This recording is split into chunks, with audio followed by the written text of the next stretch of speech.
Back in the early 2000s, my friends and I had a sanctuary. It wasn't a park or a playground, but an old, flooded rock quarry about 3 miles into the dense pine forest behind our subdivision. We called it the Drop.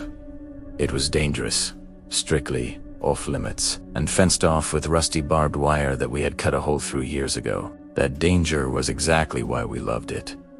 It was our place. No parents, no cops, just us. There were 4 of us. Me, Sarah, David, and Chris. Chris was the reckless one, always jumping from the highest ledges into the black water below. We spent countless summer evenings there, lighting small fires and sharing rumors about why the quarry closed down. Local legend said a crane operator died there in the 70s, but we didn't care about ghosts. We felt untouchable. However, there was always one thing about the Drop that unsettled me. On the far side of the water, high up on the cliff edge, there was a small, rotting shack. It looked like an old tool shed. Sometimes, when the sun was setting, I swore I could see a silhouette standing by that shed, just watching us. I told the guys, but they laughed it off, saying it was just a shadow from the trees. One sweltering night in July, we decided to go for a night swim. The moon was bright enough to see the water, turning it into a sheet of black glass. We were having a great time until Chris realized he left his phone in his backpack, which he had dropped near the entrance of the trail. About a 10-minute walk back, he told us to keep the fire going and that he'd be right back. We watched his flashlight beam bobbing away into the trees until it vanished. We waited. 10 minutes turned into 20, then 40. The atmosphere shifted. The woods, usually full of crickets, went dead silent. David called Chris's phone, but it went straight to voicemail. Finally, we grabbed our gear and went to look for him. We found his backpack right where he said it would be. But Chris was gone. We shouted his name until our throats were raw. Nothing. Panic set in. We rushed home and told our parents, lying about where we were at first, but eventually spilling the truth. The police launched a massive search. They dragged the quarry lake, sent dogs into the woods, and even checked the old tool shed on the cliff. They found nothing. No blood, no struggle, just nothing. Chris had simply ceased to exist. The town fell into a depression. Rumors flew around that he ran away to the city, but I knew Chris. He wouldn't leave his dog behind, and he certainly wouldn't leave without his car keys, which were still in his jeans by the fire. The case went cold. We stopped going to the quarry. The group drifted apart, the trauma of that night acting like a wall between us. 2 years later, I was at a pawn shop in the next town over, looking for a cheap guitar amp. While browsing the glass display case, something caught my eye. It was a silver Zippo lighter with a very specific scratch on the side, shaped like a lightning bolt. My heart stopped. It was Chris's lighter. I was with him when he scratched it with a pocket knife. I asked the shop owner who sold it. He checked his ledger and said a local guy brought it in a few weeks ago. A guy who lived off the grid in a cabin near the old quarry.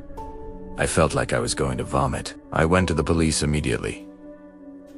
This time, they had a lead. They raided the cabin. They didn't find Chris, but they found his clothes. And not just his. They found backpacks, wallets, and shoes belonging to missing hikers from 3 different counties. The man wasn't a ghost or a legend. He was a predator who used the woods as his hunting ground. But the worst part wasn't the discovery. It was a photo the police found pinned to his wall. It was a picture taken from a distance, looking down at the quarry lake. In default, 3 of us are sitting by the fire, laughing. But Chris isn't there. The photo was taken from the perspective of the tool shed. He had been watching us that entire night, and while we were waiting for Chris to come back, the man in the shed was already deciding who to take next. I haven't stepped foot in the woods since.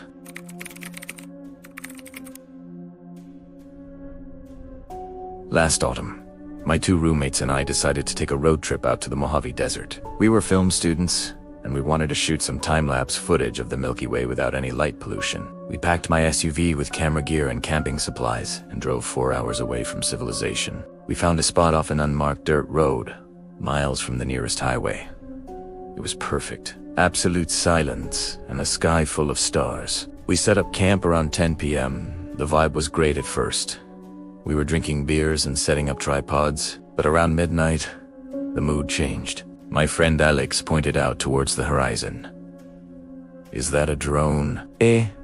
Ask it. I looked, About a mile out, in the pitch black, there was a single, bright blue light. It wasn't moving like a plane, and it was too low to be a star. It was just hovering. We watched it for a few minutes, thinking maybe it was another camper. Then, the light abruptly shut off. A few seconds later, it reappeared. But it wasn't a mile away anymore. It was significantly closer, maybe half a mile. "That's weird," I muttered. We stopped filming and just watched the dark desert floor. That's when we heard the sound. It was the crunching of gravel. Rhythmic, deliberate, footsteps, but heavy ones. We grabbed our flashlights and scanned the perimeter. The beams cut through the dust, revealing nothing but scrub brush and rocks. "Hello!" I yelled out. "We're just filming." No answer. Just the wind. Then, from the darkness to our left, a rock flew into our campsite and hit the side of my SUV with a loud bang. That wasn't an accident. Someone was throwing things at us. "Pack up." "Now," I whispered. We didn't bother breaking down the tents. We just threw the expensive cameras into the trunk and jumped into the car. As I fumbled with the keys, the blue light turned on again. It was right in front of the car, maybe 20 feet away. It wasn't a drone.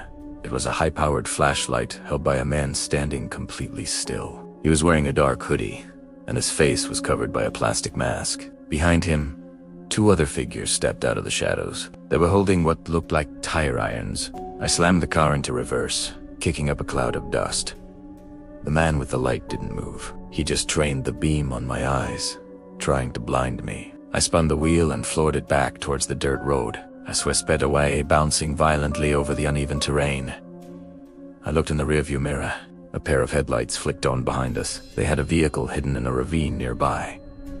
They were chasing us. The next 10 minutes were the longest of my life. I was driving at dangerous speeds on a road barely wide enough for one car. The truck behind us was gaining, its high beams illuminating the inside of our car. My roommates were screaming, trying to call 911, but there was zero service. We hit a fork in the road.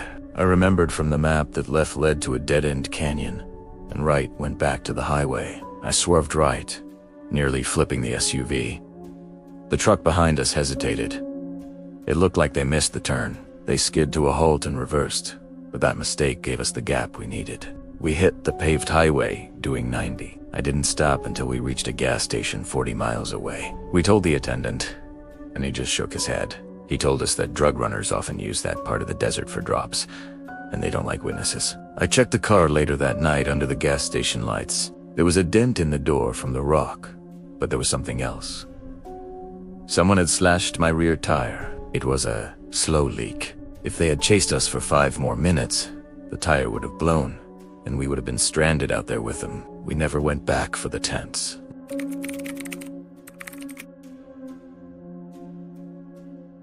Last winter, I inherited a property from a great-uncle I barely knew. It was an old hunting cabin deep in the Appalachian Mountains, close to the West Virginia border. I'm a writer, so I thought a solo trip to a secluded cabin would be the perfect environment to finish my book. I was dead wrong. The cabin was dusty but sturdy. It had no internet and very spotty electricity. On my second day there, I decided to explore the root cellar. The entrance was outside, covered by heavy wooden storm doors that looked like they hadn't been opened in decades. I had to use a crowbar to pry the rusted padlock off. As I descended the concrete steps, the temperature dropped drastically. The air smelled foul like stagnant water and copper. I clicked on my heavy-duty lantern. The cellar was larger than the cabin itself, filled with shelves of rotted preserves and old farming tools. But in the back corner, there was a heavy iron door set into the stone foundation. It looked out of place, like something from a prison or a bank vault. Curiosity got the better of me. The wheel on the door was rusted shut, but with some leverage from the crowbar, I managed to turn it. The door groaned open. Inside was a small, windowless, concrete room. It was empty, except for a single chair facing the wall and a pile of old, yellowed notebooks in the corner. I picked up one of the notebooks. The handwriting was frantic. It was my uncle's writing. The entries were nonsensical at first, talking about the scratching from below and the hunger in the walls. The last entry, dated 2 days before he died, just said, "I can't keep it fed anymore. I have to seal it in. I felt a chill run down my spine.